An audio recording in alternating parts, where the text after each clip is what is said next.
උසස් පෙළ ජීව විද්‍යාව විෂය නිර්දේශයේ ප්‍රවේණ විද්‍යාව ගැටලු සාකච්ඡා කරමින් අපි සිද්ධාන්ත ටික සාකච්ඡා කරලා අවසන් කරලා අපි ගැටලු සාකච්ඡා කිරීමට ඇවිල්ලා තියෙන්නේ.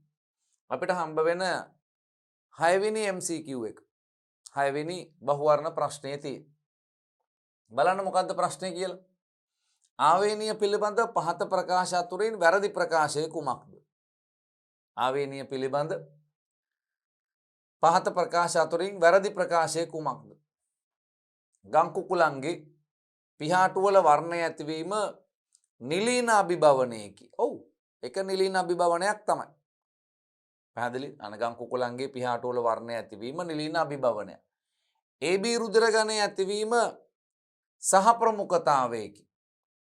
AB රුධිර ගණයේ ඇතිවීම සහ ප්‍රමුඛතාවයක්. ඔව්. අන්න IA IB ඇලීල මගින් තමයි AB රුධිර ගණය ඇති කරන්නේ. ඒකෙදි IA IB යටපත් වෙන්නේ නැහැ කවුරුවත්. දෙන්නටම තියෙන සමාන තත්වයක්. ඒ හින්දා AB රුධිර ගණය ඇති වෙනවා. ලිංග වර්ණ දේහවල ලිංගික ලක්ෂණ වලට අදාළ ඥාන පැවතීම ලිංග ප්‍රතිබද්ධය නම් වේ.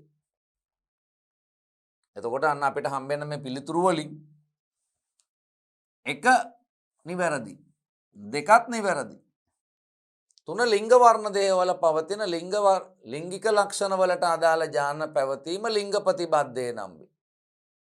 වර්ණාන්ධතාවයේ ප්‍රවේණිගත වීම ලිංග ප්‍රතිබද්ධ ප්‍රවේණිය මගින් සිදු කරයි. ලිංග ප්‍රතිබද්ධය පිළිබඳව අන්න ඊළඟ ඒවා අපෙන් අහලා තියෙනවා. මිනිසාගේ රුධිර ගණ වර්ග 4ක් පැවතීම බහුඇලීලතාවයේ මගින් ඇතිවේ.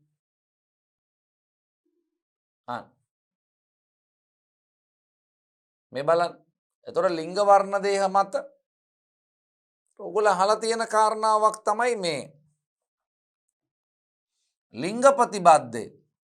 මොකද්ද ලිංග ප්‍රතිබද්ධය කියලා කියන්නේ? ලිංග ප්‍රතිබද්ධය.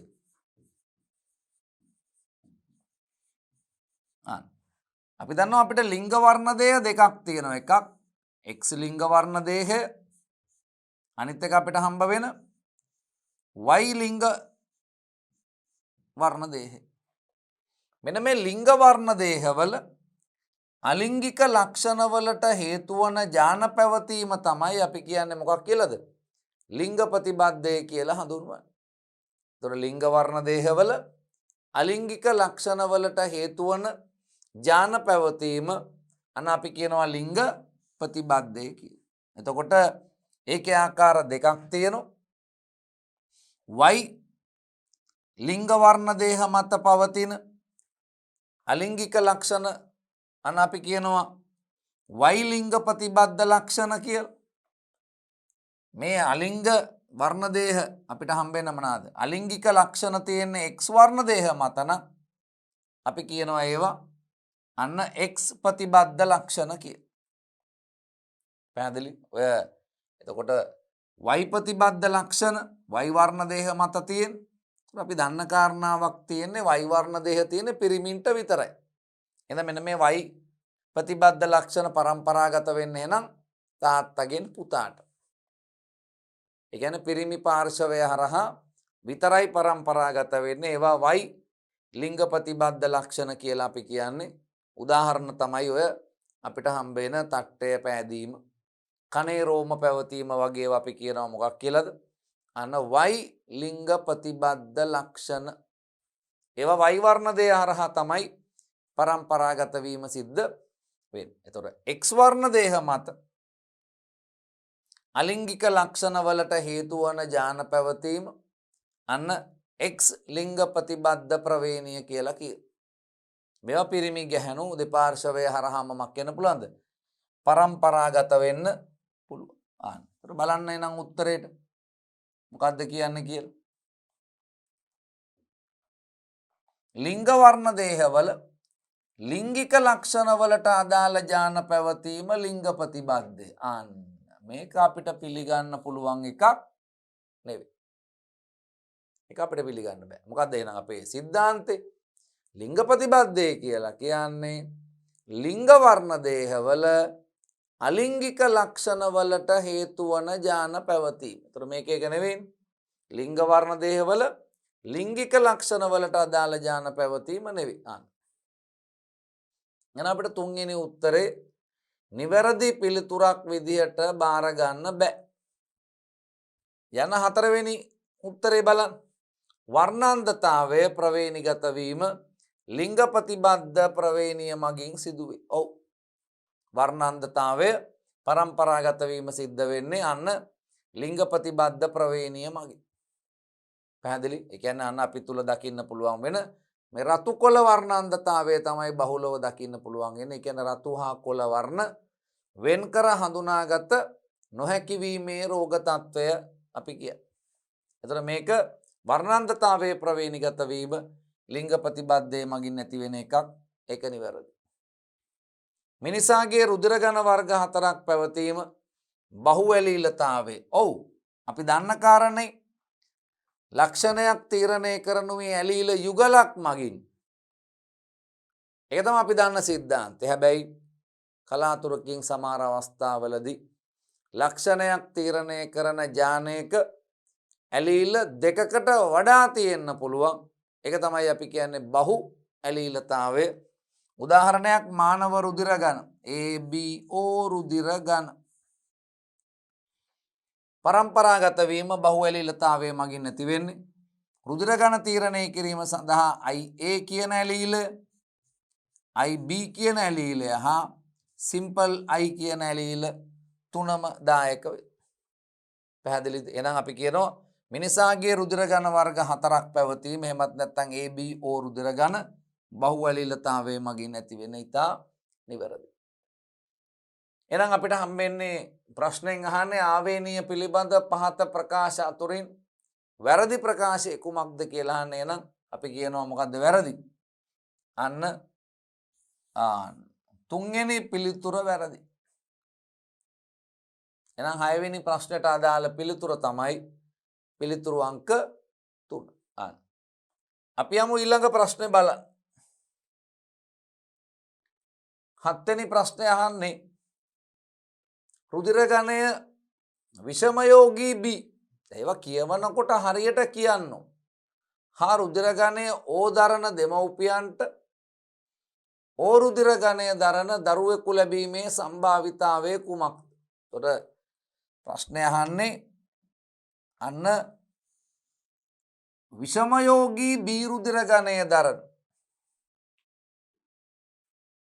එතකොට ජනකයෝ කවුද වෙන්නේ? ජනකයින් දෙන්න තමයි අන්න B රුධිර ඝනය හා O රුධිර ඝනය. එක්කෙනෙක් B රුධිර ඝනය අනිත් එක්කෙනා O රුධිර ඝනය. හැබැයි ප්‍රශ්නේ ඉස්සරහට දානවා කොටසක්. රුධිර ඝනය විෂමයෝගී B. මොකද B ආකාර දෙකක් තියෙනවනේ දරුවනේ. B තමයි IB ඇලීලයයි IB ඇලීලයයි තිබුණොත් ඒත් B රුධිර ඝනය. හැබැයි මේක මේ විෂමයෝගී B නෙවෙයි. එහෙනම් මෙතෙන්ට එන්න ඕන මොකද්ද? IB simple I. මුහුණුකරණය කරන්නේ කාත් එක්කද? අන්න සිම්පල් Iත් එක්ක. එතකොට අපිට හම් වෙනවා ජන්මානු. අපිට ජන්මානු හම්බ වෙනවා. එකක් IB කියන ඇලීලේ තියෙනවා. එක ජන්මානුවක. අනිත් එක සිම්පල් I තියෙනවා. මේ පැත්තේ හැම ජන්මානුවක්ම සිම්පල් I තියෙනවා. ඊට පස්සේ බලන්න මෙන්න මෙයා මෙයත් එක්ක යනවා. අපිට හම් වෙනවා දරුවෙක්. මේ ජනිතයින් IB ඇලීලේ තියෙනවා. මේ පැත්තෙන් සිම්පල් I ආව. එහෙනම් මොකද්ද රුධිර ඝනය? B රුධිර ඝනය.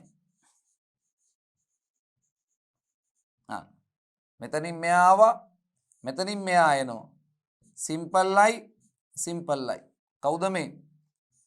O රුධිර ඝනය.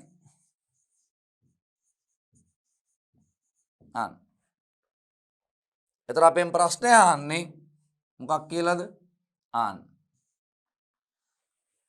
රුධිර ගණයේ විෂමයෝගී B හා රුධිර ගණයේ O දරන දෙමව්පියන්ට O රුධිර ගණය දරන දරුවෙකු ලැබීමේ සම්භාවිතාවය අන්න කීය දෙන්නේ? O රුධිර ගණය ලැබීමේ සම්භාවිතාවය මේ 2යි. අන්න 2කින් අපි කියනවා මොකක් කියලාද? 2කින් 1යි. එතකොට මේ B රුධිර ගණය ලැබීමේ සම්භාවිතාවය ඒත් මොකද වෙන්නේ? 2කින් 1යි. රූපානුදර්ශ 2යිනේ හම්බෙන්නේ. එහෙනම් O ලැබීමේ සම්භාවිතාවය 2කින් 1යි. බලන්න පිළිතුරක් විදියට තියෙනවද කියලා. අන්න බොහොම සරල ප්‍රශ්න. අන්න අපි ගන්නවා පිළිතුර ඔය જાතිය ප්‍රශ්නයක් ආවොත් අපිට බොහොම අඩු කාලයකදී පිළිතුර හොයාගන්න පුළුවන්කම තියෙනවා. අපිට තියෙන මුහුණුකරණයක් කරලා පෙන්වන්න තියෙන. හැබැයි මේ වචන හරියට තේරුම් ගන්න අන්න නොදැක්ක වගේ යන්න එපා. මොකද්ද කියන්නේ? දැන් B රුධිර ගණය දරන අපිට දීලා තියෙන්නේ B රුධිර ගණය පැහැදිලිද? එතකොට ඕක අර විෂමයෝගී කියන වචනේ තිබිච්ච හින්දා අපි මෙයා ගත්තේ. බැරිලා ඔක සමයෝගී කියලා තිබුණා නම් එහෙම සමයෝගී B රුධිර ගණයේ තියෙන කෙනෙක් එනම් මේ ආන්න. පැහැදිලිද? තේරෙනවද වැඩි? ආන්න එහෙම වුණා නම් දරුවෝ වෙනස් වෙනවා. ඉතින් ප්‍රශ්නේ කියවද්දි හරියට කල්පනාවෙන් ප්‍රශ්නේ කියවන්න. එහෙනම් අපිට හම්බ වෙනවා මොකද්ද? ප්‍රශ්නාංක 7ට පිළිතුර 3. යන්න ඊළඟ ප්‍රශ්නේ බලන්න. ප්‍රශ්නාංක 8 ඒ જાතියේම ප්‍රශ්නයක් දීලා තියෙන්නේ. විෂම යුග්මක A රුධිර ගණය දරන මවකට හා විෂම යුග්මක B රුධිර ගණය දරන පියෙකුට සර්වසම නොවන නිවුන් දරුවන් ලැබි. සර්වසම නැති නිවුන් දරුවෝ හම්බෙලා තියෙනවා. මෙම දරුවන් දෙදෙනාට B රුධිර ගණය පැවතීමට ඇති සම්භාවිතාවය කොපමණද? ආන්න. මොකක්ද කියන්නේ? විෂමයෝගී A රුධිර ගණය දරන මවක් හා විෂමයෝගී B රුධිර ගණය දරන පියෙක්. එතන මෙන්න ජනකයින්. ජනකයින් කවුද? අම්මයි තාත්තයි දෙන්න. A රුධිර ගණය දරන මව මව අන්න B පියා. හැබැයි දෙන්නම අපේ ගානේ කියනවා විෂමයෝගී කියලා කියන. එහෙනම් මෙයා කවුද වෙන්නේ? IA simple I. මෙයා IB simple I. පැහැදිලිද? එහෙනම් අපි ජන්මානුගම් මේ ජන්මානු ටික එකක් IB අනිත් එක simple I. මේ පැත්තේ IB මෙතන අපි මේක නිවැරදි කරමු. IA ඇලීලේ තියෙන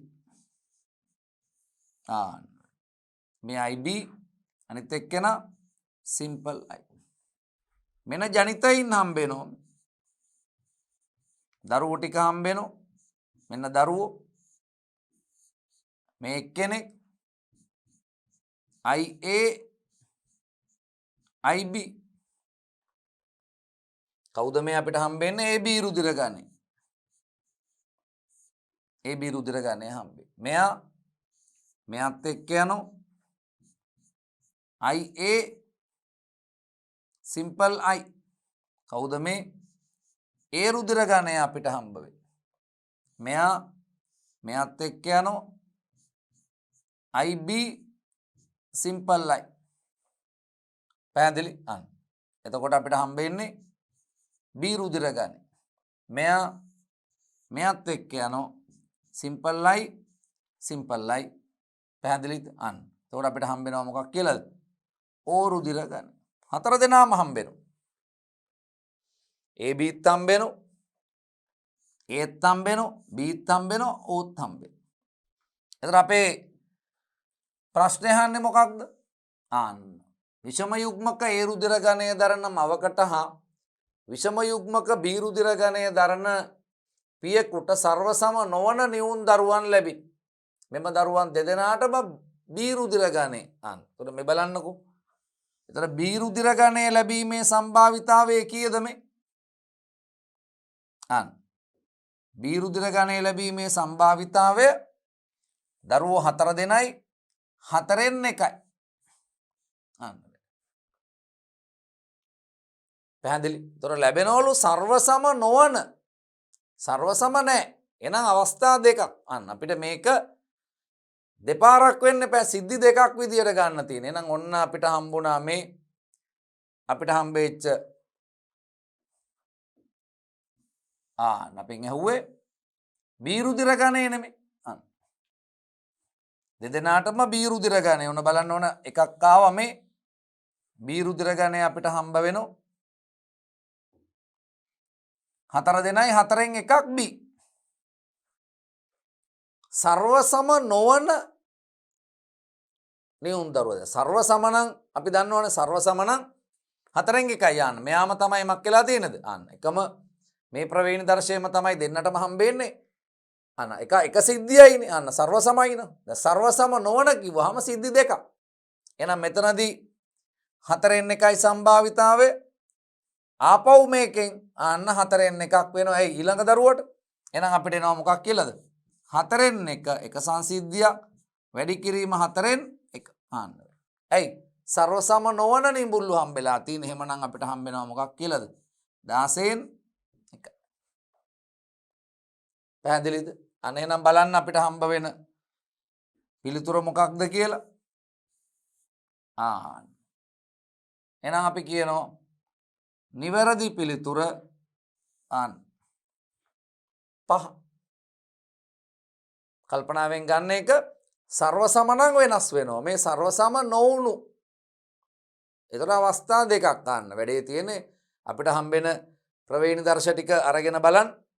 ගත්තයින් පස්සේ අන්න අපිට හම්බෙන්නේ මේ විදිහේම. මේ හතරම අපිට හම්බෙනවා. රුධිර ගණ හතරම තියෙනවා. බී රුධිර ගණය ලැබෙන්නේ 4න් 1යි. එහෙනම් මේ විදිහම තමයි අපිට ආපහු තවත් සංසිද්ධියක් තියෙනවා. එහෙනම් සංසිද්ධි දෙකම ගත්තයින් පස්සේ 4න් 1 ඒවා දෙකක් අපිට හම්බෙන්නේ. එහෙනම් අපි කියනවා මොකක් කියලාද? 16න් 1යි කියලා අපිට නිවැරදි පිළිතුර හම්බ වේ. පැහැදිලිද? යන්න ඊළඟ ප්‍රශ්නෙට. 9 වෙනි ප්‍රශ්නය අපෙන් අහන්නේ හාඩි-වයින්බර්ග් සමතුලිතතාවය පිළිබඳ. හාඩි-වයින්බර්ග් සමතුලිතතාවය ඇති ගහනයක තිබිය නොහැකි ලක්ෂණය ආන්න මොකක්ද කියලා අහන්න. පැහැදිලි? ඒතර හාඩි-වයින්බර්ග් සමතුලිතතාවය. ඒතර හාඩි-වයින්බර්ග් සමතුලිතතාවය තමයි අපි කියන්නේ මොකක් කියලාද? අන්න p වර්ගය ධන 2pq ධන q වර්ගය සමානයි 1යි කියන එක. මේක තමයි අපිට හම්බ වෙන හාඩි-වයින්බර්ග් සමීකරණය.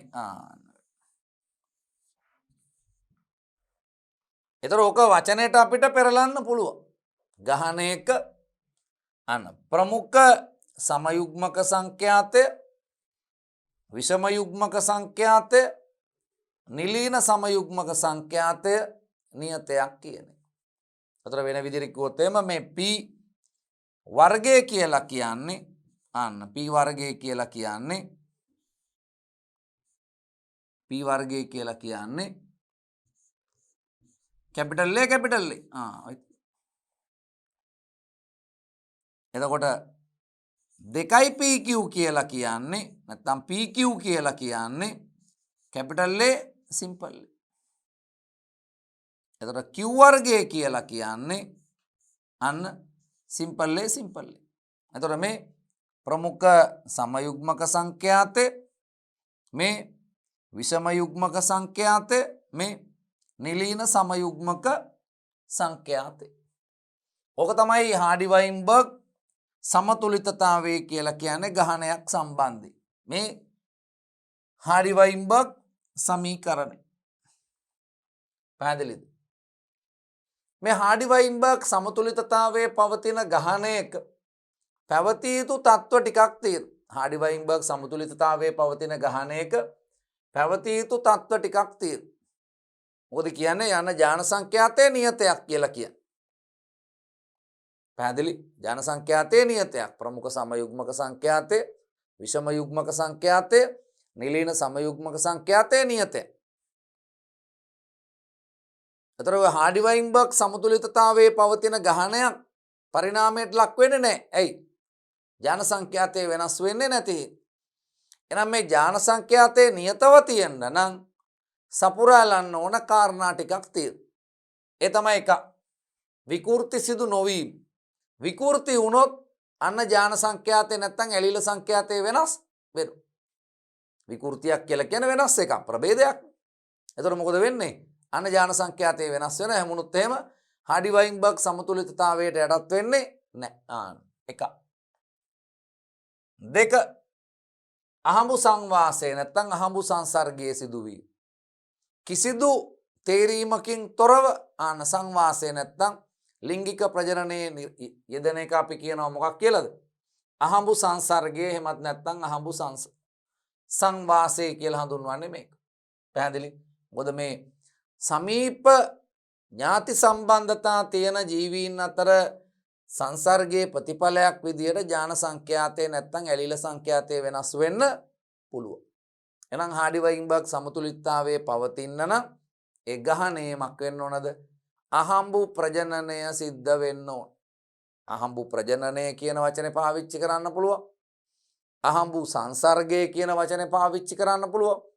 අහඹු සංවාසය කියන වචනේ පාවිච්චි කරන්න පුළුවන්. එහෙම අහඹු සංවාසයක් සිද්ධ වෙනවා නම් විතරයි අන්න ඇලීල සංඛ්‍යාතේ නැත්තම් ජාන සංඛ්‍යාතේ වෙනස් නොවී තියෙන්නේ. එහෙනම් කාරණා දෙකයි. මෙන්න තුන්වෙනි එක බලන්න. ස්වභාවික වරණයේ සිදු නොවීම. ඒතර ස්වභාවික වරණයක් ස්වභාධර්මයා විසින් අන්න විවිධ බාහිර පාරිසරික තත්ත්වයන් මගින් වෙනස් වෙනවා නම් ඒ කියන්නේ ඒ වෙනස් වීම ඇලීලනේ වෙනස් වෙන්නේ. නැත්තම් ජාන වෙනස් වෙන්නේ. ජාන වෙනස් වෙනවා කියන්නේ ජාන සංඛ්‍යාතේ වෙනස් වෙනවා. ඒ හින්දා අන්න ස්වභාවික වරණේ සිද්ධ වෙන්න බෑ. හාඩි වයින්බර්ග් සමතුලිතතාවයේ තියෙන ගහනයක අන්න ස්වභාවික වරණයක් ක්‍රියාත්මක වෙන්න බෑ. ස්වභාවික වරණේ සිදු නොවන ගහනයක් වෙන්න ඕන. ඊළඟ එක ගහනයේ විශාලත්වයෙන් වැඩි වෙන්න ඕන. පැහැදිලි? ගහනයේ ඊට විශාල වෙන්න ඕන. ඒ කියන්නේ සමාජිකයෝ සංඛ්‍යාවක් වෙනවද? වැඩි වෙන්න. මොකද ගහනය කුඩා වෙච්චාම ජාන සංඛ්‍යාතේ වෙනස් වෙනවා. ඇයි? සමහර ජීවීන්ගේ මරණයත් එක්ක ඒ ගහනේ පොඩිනේ සංඛ්‍යාව අඩුයිනේ. සමහර ජීවීන් මැරලා ගියාම ඒගොල්ලන්ගේ ජාන ඒගොල්ලන්ගේ මරණයත් එක්කම අයින් වෙලා යනවා. ගහනේ කුඩායි නම් සමහරලාට ඒකේ ඉන්නවා නම් වඳ ජීවියේ එයාට ඊළඟ පරම්පරාව හදන්න බෑනේ. එහෙනම් එයා ළඟ තිබිච්ච ජාන එයා ළඟම තිබිලා එයාත් කවදාද දවසක මැරිලා යනවා. ඒ ඊළඟ පරම්පරාවට එන්නේ නැහැ. දැන් අපේ තියෙන ජාන එහෙම නෙමෙයිනේ. අපේ තියෙන ජාන ඊළඟ දරුවන්ට යනවා. අපේ දරුවන්ගේ ජාන ඊළඟ දරුවන්ට යනවා. එහෙනම් අපි කියනවා මොකක් කියලාද? ගහනේ විශාලත්වය අධික නම් හාඩි වයින්බර්ග් සමතුලිතතාවයේ තියෙනවා. දට කල්පනා කරලා ඔලුවට දාගන්න. නිකන් ඇහුණට නම් මතක හිටින්නේ නැහැ. පොඩි තර්කණයකින් අවබෝධය හදාගන්න. විකෘති වෙන්න බෑ. පැහැදිලිද? අහඹු ප්‍රජනනයේ සිද්ධ වෙන්න ඕනේ. පැහැදිලිද? ඊට අමතරව සංඛ්‍යාත්මකව විශාල ගහනයක් වෙන්න ඕනේ. ගහනේ විශාලත්වය අධික වෙන්න ඕනේ. ඊළඟ එක අපි කියනවා මොකක් කියලාද? ආගමන විගමන සිදු නොවිය යුතුයි. ගහනයට අලුතෙන් සමාජිකයෝ ආවොත් ඒගොල්ලෝ අලුත් ජාන අරන් එනවා. ඒතර ජාන සංඛ්‍යාතය වෙනස් වෙනවා. ගහනෙන් ජීවීන් ගහනය අතෑරලා ගියොත් ජාන සංඛ්‍යාතය වෙනස් වෙනවා. ඇයි? ජාන අයින් වෙනවා. එහෙනම් ජාන සංඛ්‍යාතය වෙනස් වෙනවා. දැන් මේ අපි කතා කරන්නේ ජාන සංඛ්‍යාතය නියතව පවතින. හැමතිස්සෙම ඔලුවට එන්න ඕන. p වර්ගයේ ධන 2යි pq ධන q වර්ගයේ සමානයි 1යි. ගහනයක ජාන සංඛ්‍යාතය නියතව පවතිනවා කියලා තමයි හාඩි හා වයින්බර්ග් කිව්වේ. ජාන සංඛ්‍යාතය නියතව තියෙන්න නම් මෙන්න මේ කාරණා පහ සම්පූර්ණ කළ ගහනයක් විය යුතුයි. වැඩි. එහෙනම් එකක් ආගමන විගමන සිදු නොවෙන්න ඕනේ. ගහනයේ විශාලත්වයෙන් අධික වෙන්න ඕනේ. ස්වභාවික වරණය සිදු නොවෙන්න ඕනේ. ආම්බු ප්‍රජනනය සිද්ධ වෙන්න ඕනේ. අන්න විකෘති සිදු නොවෙන්න ඕන. අන්න එවැනි ගහනයක ඒ කියන්නේ විකෘති සිදු නොවන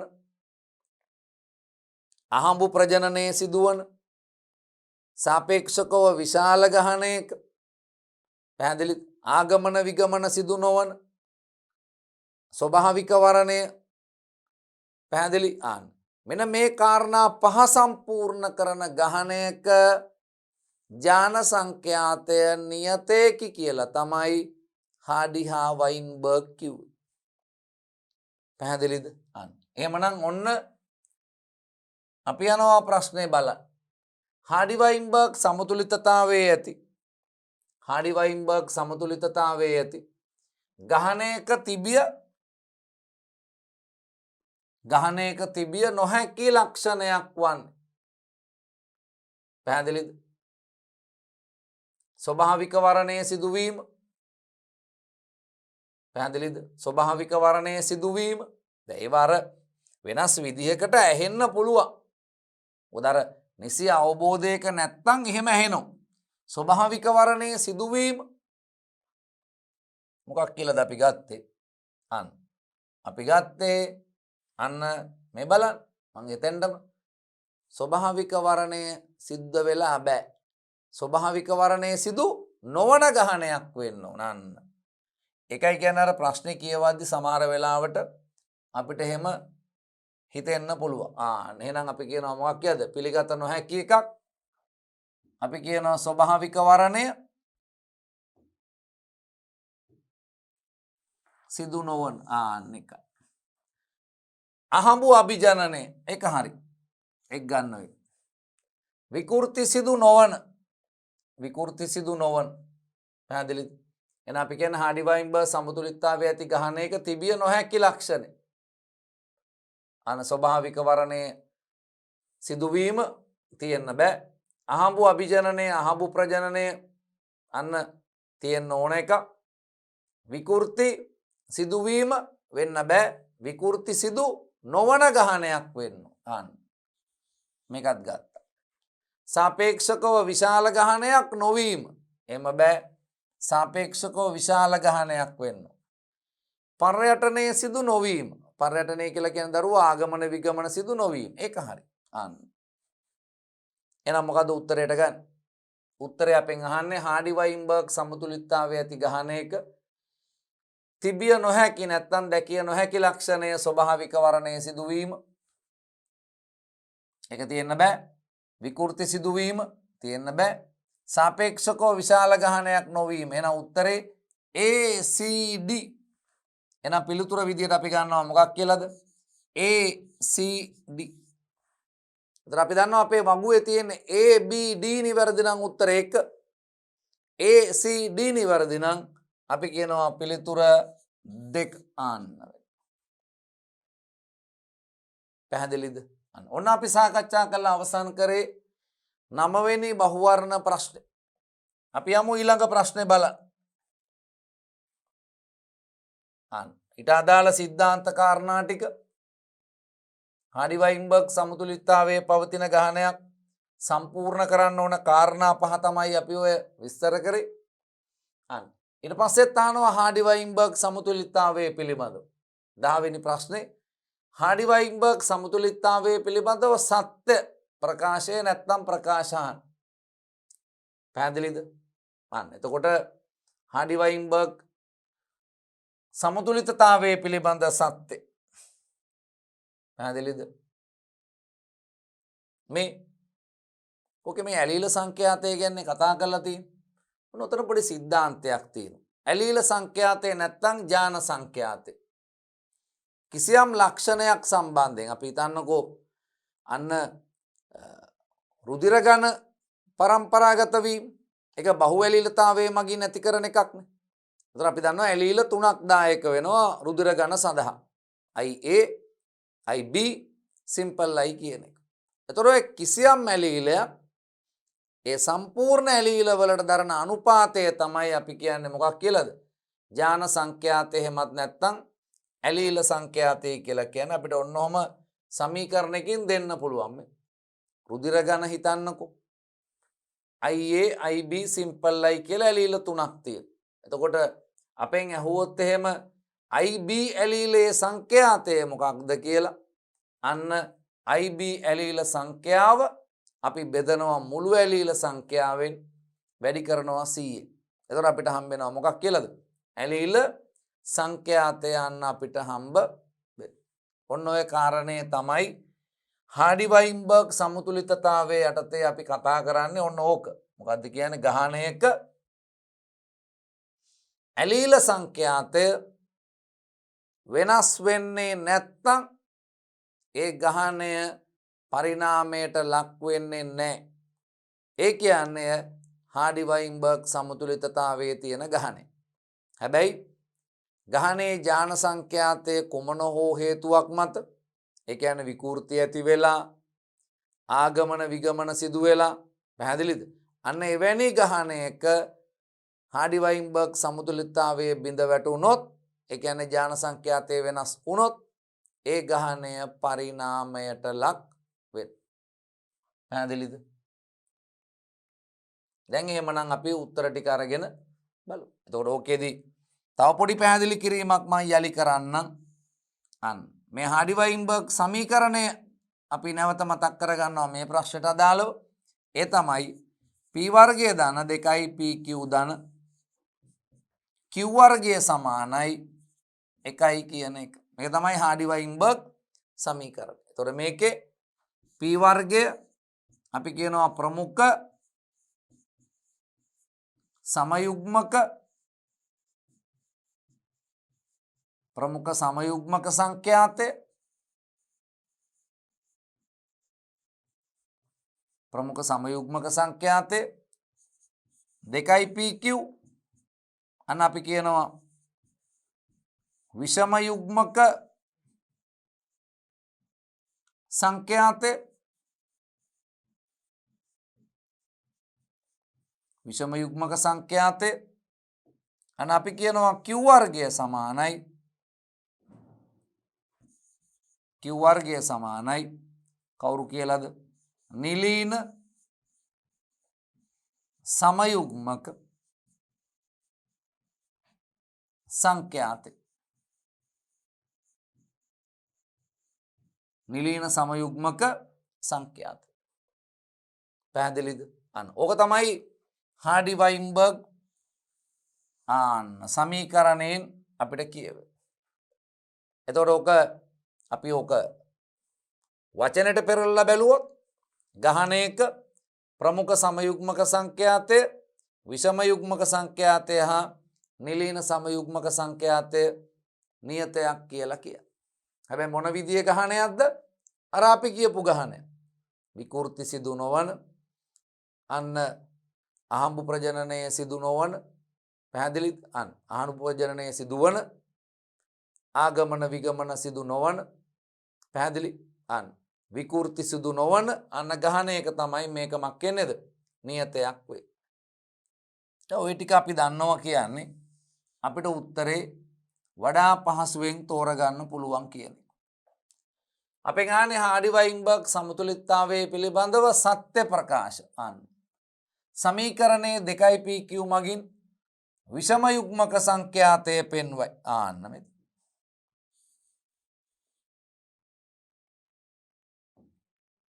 පැහැදිලිද?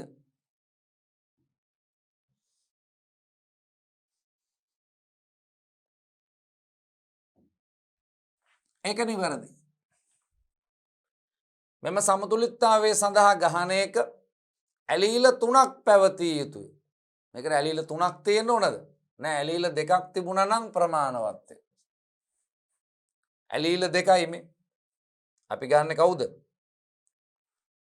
Capital A simple A. පැහැදිලිද? p වර්ගය මගින් ප්‍රමුඛ සමයුග්මක සංඛ්‍යාතය නිරූපණය කරයි. ඒකයි හරි. මේක වැරදි.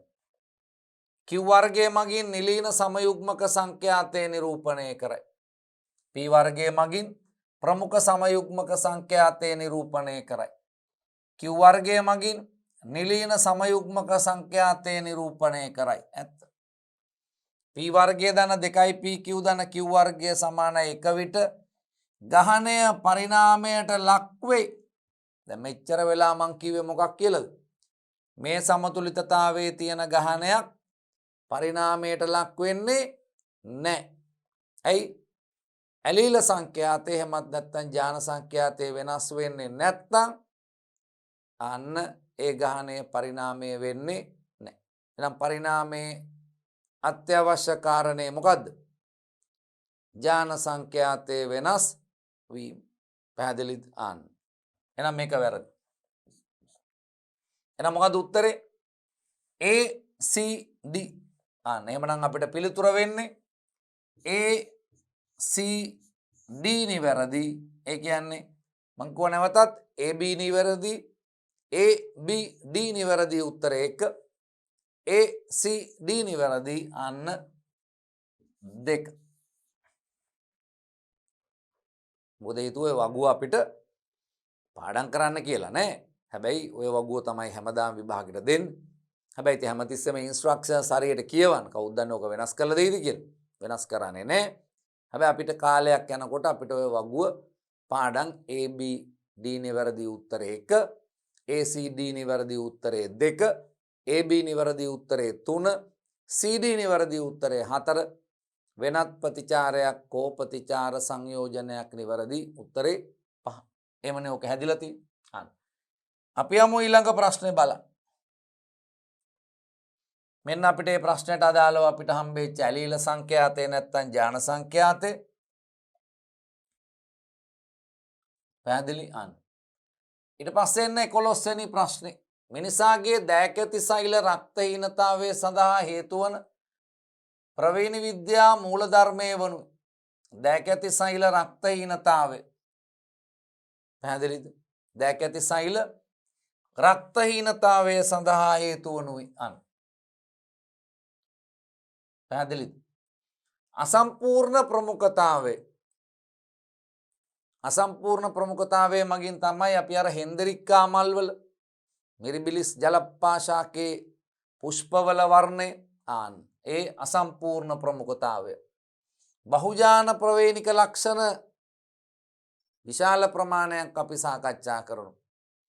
අපි දන්න එකක් නේ ලක්ෂණයක් තීරණය කිරීමට දායක වෙන්නේ ජානයක්.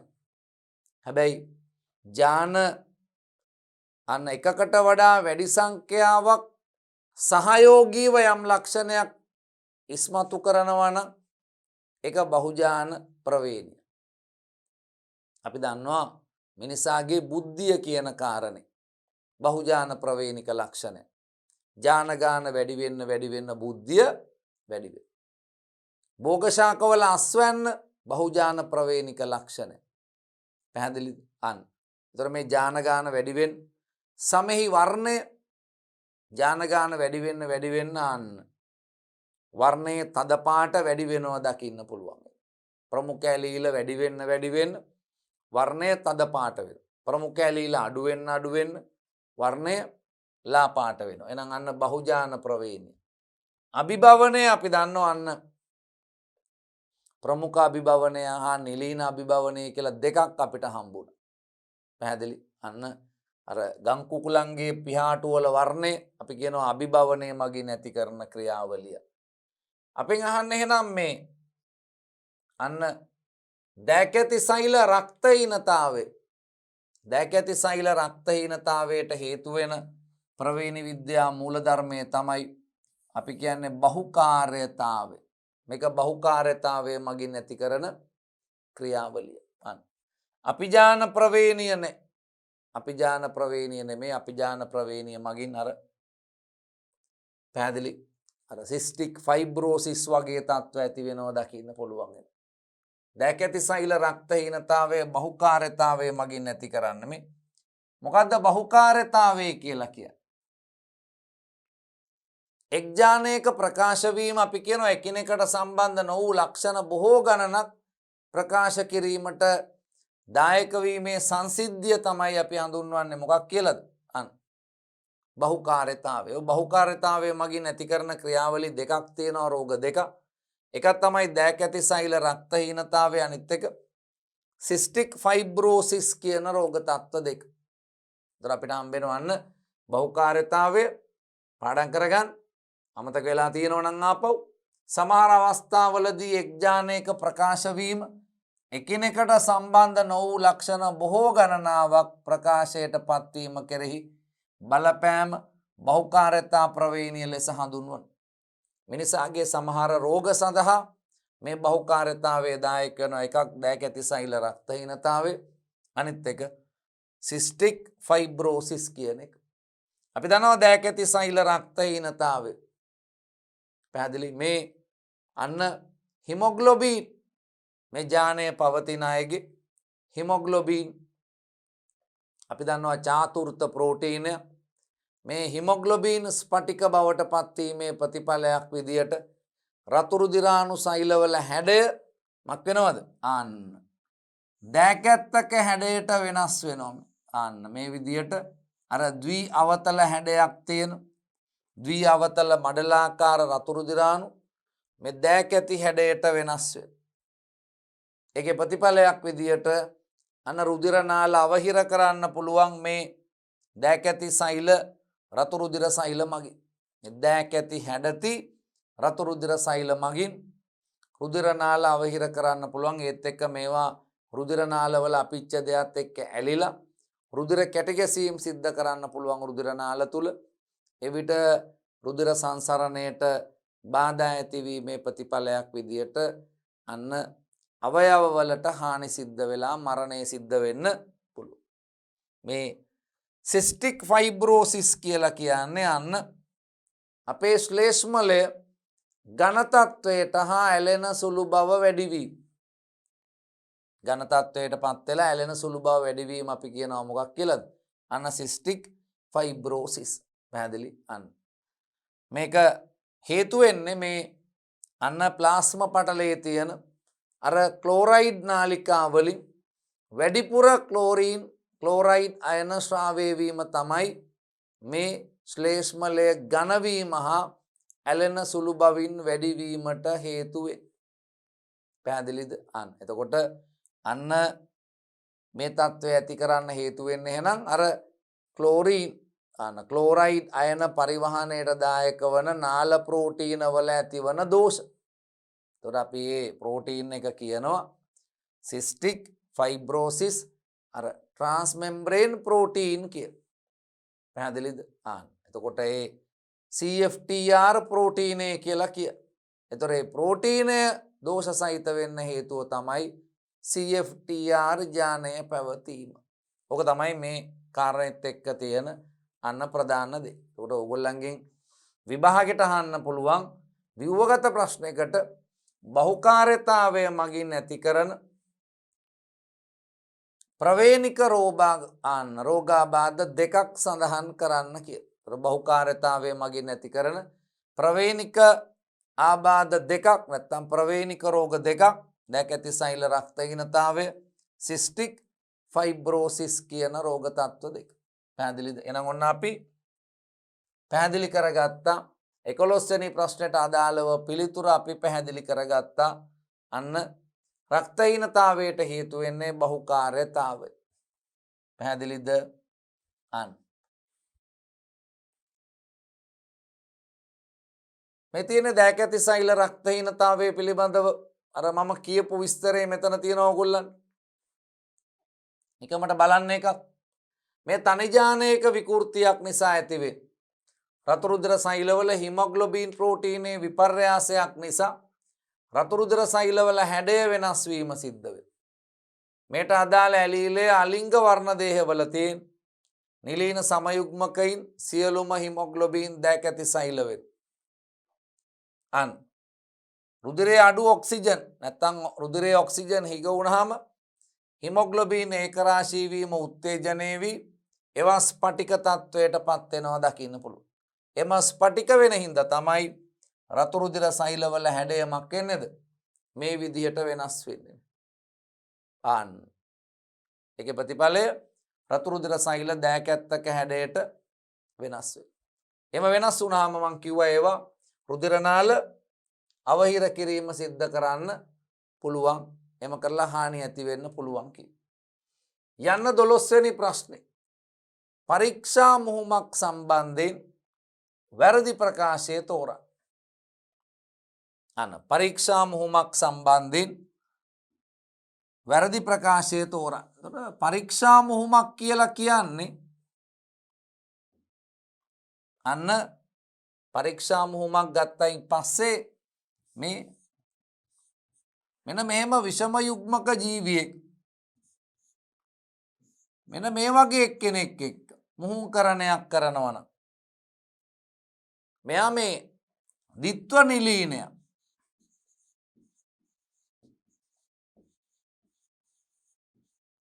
ද්විත්ව නිලීනය පැහැදිලි.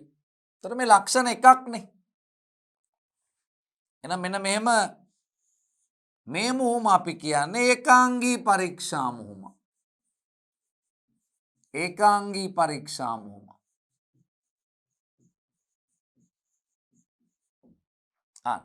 එතකොට අපිට හම්බෙන එකක් තමයි එහෙනම් පරීක්ෂා මුහුමක් කියන්නේ කිසියම් ලක්ෂණයක් සම්බන්ධයෙන් ද්විත්ව නිලීනයා සමග මුහුණුකරණය කිරීම අපි කියනවා මොකක් කියලාද?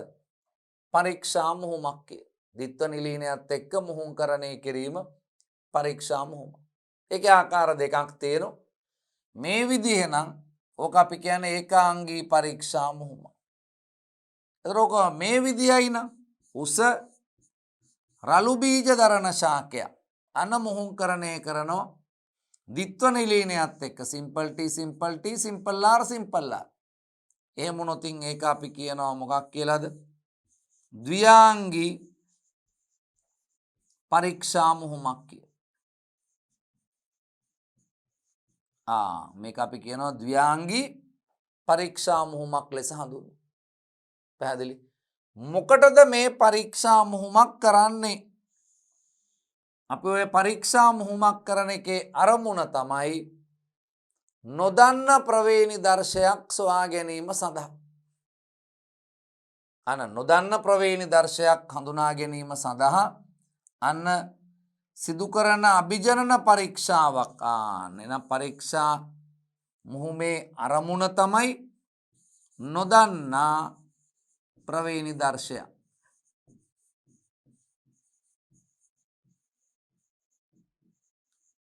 හඳුනා ගැනීම. පැහැදිලිද? අපිට පරීක්ෂා මුහුම හැමතිස්සෙම මෙයා නෙමෙයි. අන්න මේ ද්විආංගී පරීක්ෂා මුහුම. මේ නම් ද්විත්ව නිලීනය. එයත් එක්ක මුහුණුකරණය කරලා අපිට පුළුවන් හරියටම බලා ගන්න මෙයාගේ ප්‍රවේණි දර්ශය කොයි જાතියකක්ද. අන්න මේක මේ જાතිය එක්කෙනෙක්ද? එමත් නැත්නම් මීටත් වඩා වෙනස් එක්කෙනෙක්ද කියන එක හොයා ගන්න පුළුවන්. ඇයි? මේ ලක්ෂණය අපි ගන්න ද්විත්ව නිලීන ලක්ෂණයක් පාවිච්චි කරලා තියෙන්නේ. පැහැදිලි? ඔය කියන මූලික කාරණා ටික අපිට තියෙන්නේ. ඒක තමයි අපිට સિદ્ધාන්ත අපිට හම්බ වෙන පරීක්ෂා දෙමුහුමක් සම්බන්ධයෙන්. අන්න මේ බලන්න. ඔන්න පරීක්ෂා දෙමුහුම. මොකක්ද කියන්නේ බලන්න. නොදන්නා ප්‍රවේණි දර්ශයක් මේ. අන්න වැඩි. මොකටද මෙයාව අපි ගන්නෙ? නොදන්නා ප්‍රවේණි දර්ශයක් තීරණය කිරීමට සිදු කරන අභිජනන ක්‍රියාවලිය. පැහැදිලිද? එතකොට මෙන්න මේ තත්වයක්ද තියෙන්නේ නැත්නම් මේ තත්වයක්ද තියෙන්නේ? එතකොට දෙකම උසයිනේ. කැපිටල් T උසයි. කැපිටල් T සිම්පල් T උසයි. මේ දෙන්නම උසයි. එතකොට මේකෙන් මෙයාද ඉන්නේ මෙයාද කියලා බලා ගන්න අපි කරන්නේ මක් කරන එකද? සිම්පල් T එක්ක මුහුණුකරණය කරලා බලන එක. විශිෂ්ට ප්‍රමුඛ ලක්ෂණයක් සඳහා නොදන්නා ප්‍රවේණි දර්ශයක් සහිත ජීවියෙකු එම ලක්ෂණය සඳහා සමයුග්මක නිලීන. ඒ කියන්නේ මෙයා මේ අන ඩබල් රෙසිසිව් කැරක්ටර් එක සමග අභිජනනය කිරීම මෙහිදී සිදු කරයි. පරීක්ෂා මුහුම් ආකාර දෙකයි. ඒකාංගී පරීක්ෂා මුහුම, ද්විආංගී පරීක්ෂා මුහුම. පැහැදිලිද? ඒකාංගී පරීක්ෂා මුහුමක් කියලා කියන්නේ අන්න ලක්ෂණ එකක්. අපි කැපිටල් T සිම්පල් T මුහුම්කරණය කරනවා සිම්පල් T සිම්පල් T එක්ක. එක ඒකාංගී පරීක්ෂා මුහුම. පැහැදිලිද? ඒ වගේම අපිට හම්බෙන එකක් තමයි ද්විආංගී පරීක්ෂා. මේ ඒකාංගී පරීක්ෂා මුහුම මේ මුහුම්කරණය කරලා පෙන්වන විදිය පේනවා. මේ කැපිටල් T සිම්පල් T එක්ක මුහුම්කරණය කරපුවාම 100% අපිට එන්නේ උස. හැබැයි මේ જાතිය මුහුමක් කරලා බැලුවොත් අන්න එකට එකක් ඒ. එතකොට අනුපාතයේ දිහා බලලා අපිට කියන්න පුළුවන් ජනකයා කවුරු වෙන්න ඕනද කියලා. අපිට ලැබුණේ දරුවෝ 100% ලැබුණා නම් අපි දන්නවා එහෙනම් අන්න ජනකයා කැපිටල් T. අපිට දරුවෝ හම්බුණා නම් උසයි මිටි දෙගොල්ලම එහෙනම් අපි දන්නවා අන්න ජනකයා විෂම යුග්මකයි. දැක්කද අඳුර ගන්න විදිය? පැහැදිලි? අඳුරගත්ත විදිය හරිනේ. අන්න 100% අපිට හම්බුනේ උසන අපි දන්නවා අනිවාර්යෙන් මෙයා ගැන හිතන්න දෙයක් නැහැ නේ දරුවෝ. එයා දිත්ව නිලීනයන්. එහෙනම් මෙයා කැපිටල් T. අපිට උසයි මිටි දෙකම හම්බුණා නම් අන්න අපි කියනවා ජනකයා විෂම යුග්මකෙක් කියලා. චුට්ටි තර්කයක් තියෙනවා. මේ බලන්න ද්විආංගී පරීක්ෂා මුහුම. උතර දෙකෙදි කරන්නේ මෙන්න මේ ආන්න මේ විදිය මුහුමක් කරලා තියෙනවා. පැහැදිලිද?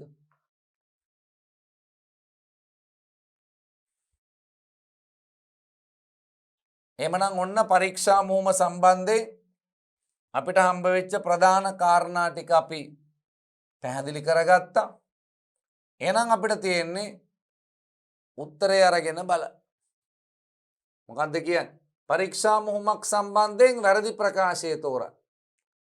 මේදී නිලීන සමයෝගී ජීවියා සමග මුහුම් කිරීම සිදු කරයි. ආන්න ඒක හරි. අපි මුහුම්කරණය කරේ මේ නිලීන සමයෝගී ජීවියා. එයාට තමයි කියන්නේ කවුරු කියලාද? දිත්ව නිලීනය. අන්න ඒක හරි. මෙමගින් නොදන්නා ප්‍රවේණි දර්ශයක් සොයා ගැනීම සිදු කළ හැක. ඔව්. අන්න මේ ජනකයා මේ જાතියෙක් කෙනෙක්ද? එමත් නැත්නම් කැපිටල් T තියෙන කෙනෙක්ද? අන්න මේක අපිට හොයාගන්න පුළුවන් මෙයත් එක්ක මුහුම්කරණය කරලා. මෙයා මෙයත් එක්ක මුහුම්කරණය කරොත් ලැබෙන දරුවෝ 100% උස. මෙයත් එක්ක මුහුම්කරණය කරොත් මෙයාව අන්න ලැබෙන දරුවෝ උසත් හම්බ වෙනවා, මිටිත් හම්බ වෙනවා, ಜಾති දෙකම හම්බ. පැහැදිලිද? අන්න ඒකාංගී පරීක්ෂා මුහුම හා ද්විආංගී පරීක්ෂා මුහුම ලෙස ආකාර දෙකයි. පිළිගන්න. හතරවෙනි පිළිතුරේ තියෙනවා නොදන්නා රූපානුදර්ශයක් සොයා ගැනීම සඳහා භාවිතා කරයි. අනේ නොදන්න රූපානුදර්ශයක් හොයාගන්න පරීක්ෂා මුහුමක් පාවිච්චි කරන්නේ නෑ අපි. අන්න එහෙමනම් උත්තරේ අපි ගන්නවා 7. මේ මෙන්ඩලීය ප්‍රවේණික ක්‍රියාවලියකි. ඔව්. එහෙනම් ඔන්න අපිට හම්බ වෙච්ච 12 වෙනි ප්‍රශ්නය සඳහා අපිට හම්බෙච්ච පිළිතුර 4 අපි කියනවා අන්න නිවැරදි පිළිතුර විදියට අපි 4 ගන්න. මෙන්න ඒ කියන පරීක්ෂා මුහුම සම්බන්ධ මූලික සිද්ධාන්ත ටික. අන්න යන 13 වෙනි ප්‍රශ්නේ සුලභ මානව මෙන්ඩලීය ප්‍රවේණික ලක්ෂණයක් නොවන්නේ කුමක්ද? සුලභ මානව මෙන්ඩලීය ප්‍රවේණික ලක්ෂණයක් නොවන්නේ කුමක්ද? අපි දන්නවා ඇලුණු කම්පෙති හා නිදහස් කම්පෙති සුලභ මානව මෙන්ඩලීය ලක්ෂණය. අපිට කලින් හම්බුණා ඕක. නළලේ කේශ රේඛාව පහතට යොමු වී පැවතීමත් අපිට හම්බ වෙන මෙන්ඩලීය ප්‍රවේණික ලක්ෂණය. සිනාසෙන විට කම්මුල් වල ගැසීම අන් සුලභ මානව මෙන්ඩලීය ප්‍රවේණික ලක්ෂණය. මිනිසාගේ රුධිර ගණ ප්‍රවේණිගත වීම අපි ඉගෙන ගත්තා බහුවැලීලතාවය මගින් ඇති කරන එක. දිවරෝල් කිරීමේ හැකියාව අන්න අපිට හම්බ වෙන මානව මෙන්ඩලීය ප්‍රවේණික ලක්ෂණයක් කියනම් උත්තරේ 4. පැහැදිලිද? අපි යමු ඊළඟ ප්‍රශ්නේ බලන්න. 14 හෙන්ද්‍රික්ක ශාකය මිරිබිලිස් ජලප්පා ශාකයේ පුෂ්පවල වර්ණය ප්‍රවේණිගත වීම ඇසුරෙන් පහත කුමන ප්‍රකාශය වැරදිද? දැන් සමහර දරුවන්ට මිරිබිලිස් ජලප්පා නැත්නම් හෙන්ද්‍රික්ක ශාකය කියපු ගමන් මතක් වෙනවා රයිට් ඒක සම්බන්ධව අපිට හම්බ වෙන ප්‍රවේණ විද්‍යා මූල ධර්මයේ මොකක්ද කියලා. මේ බහුවැලීලතාවයේ මගින් නෑනේ. බහුවැලීලතාවයේ මගින් තියෙන්නේ මානව රුධිර ඝන පරම්පරාගත වීම. එහෙනම් එක වෙන්න බෑ. ආන්න මේ අසම්පූර්ණ ප්‍රමුඛතාවයේ මගින් සිදුවේ. මේ අසම්පූර්ණ ප්‍රමුඛතාවයේ මගින් අපි හිතමුකෝ උත්තරේ දන්නේ නැහැ කියලා. අපි දන්නේ නැහැ අසම්පූර්ණ ප්‍රමුඛතාවයේ දන්නේ නැහැ. පැහැදිලි. ඔක තමයි දක්ෂයින්ටත් විභාග පාස් වෙන්න පුළුවන් කියන්නේ ඒකයි. Taman දක්ෂයි නම් ප්‍රශ්නේ යන්න මේක වෙන්න බෑ, මේක වෙන්න බෑ, මේක වෙන්න බෑ. එහෙනම් මේ දෙකෙන් එකක්. ඒකෙනුත් මේක වෙන්න බෑ. එහෙනම් මේක තමයි උත්තරේ. අපි උත්තරේ දන්නේ නැහැ.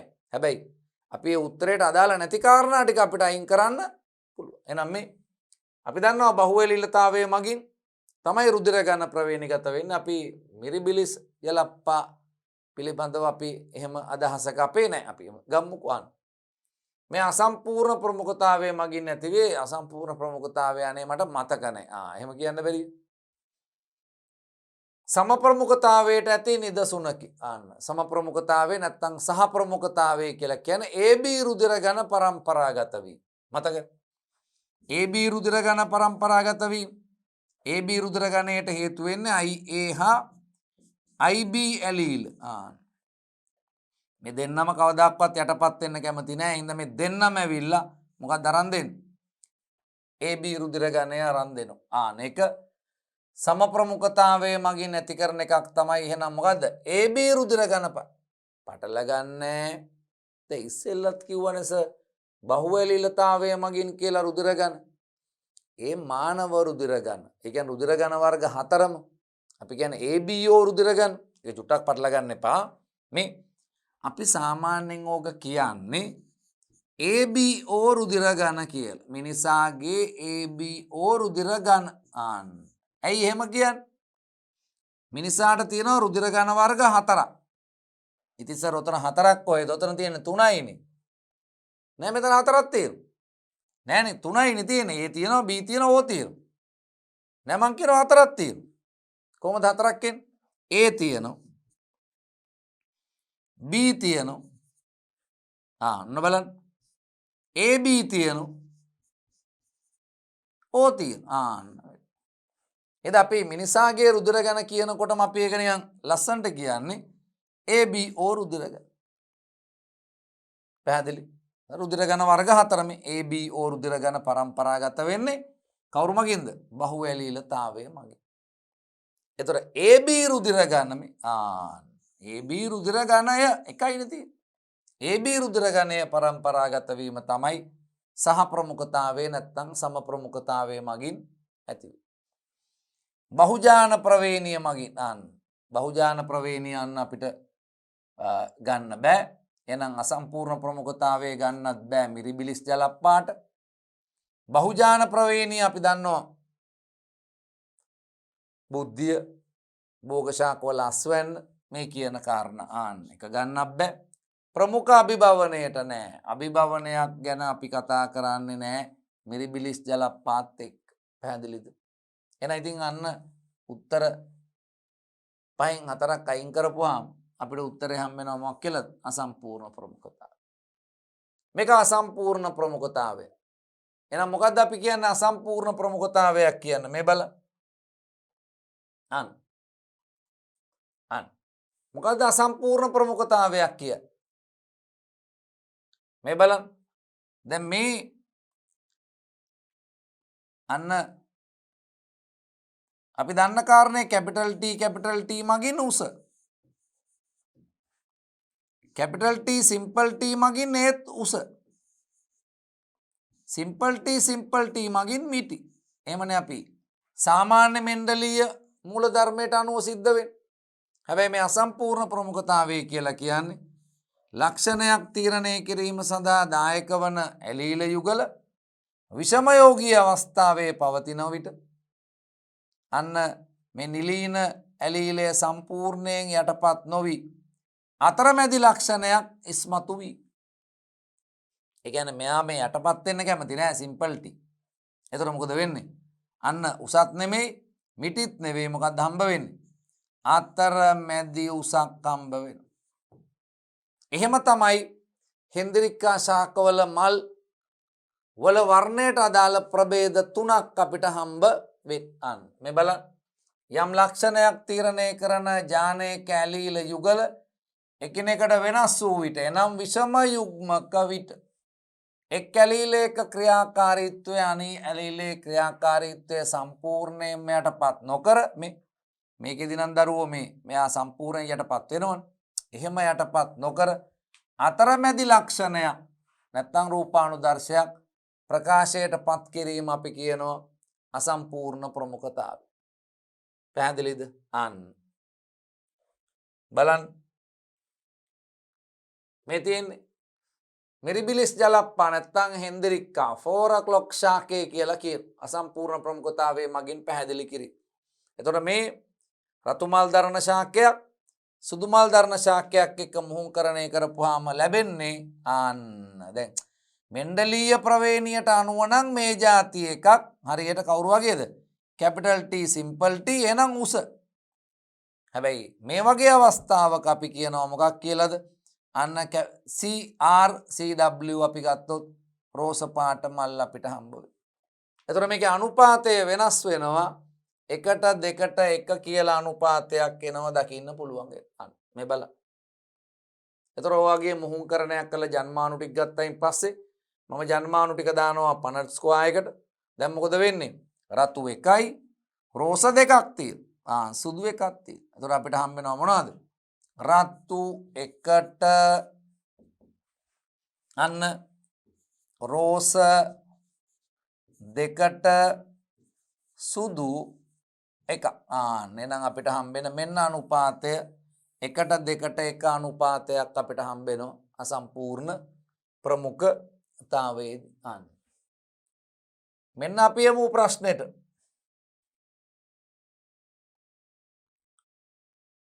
පැහැදිලි? ඔන්න අපි ගත්තා එමනම් මිරිබිලිස් ජලප්පා ශාකේ පුෂ්පවල වර්ණයේ ප්‍රවේණිගත වීම මොකක් මගින්ද ඇති කරන්නේ? අසම්පූර්ණ ප්‍රමුඛතාවයක් මගින් ඇති කරන්නේ පිළිතුර 2. පැහැදිලි? එමනම් අපි නැවතත් අන්න ප්‍රවේණි විද්‍යා ගැටළු විසඳීමකින් යලි හමු වෙමු.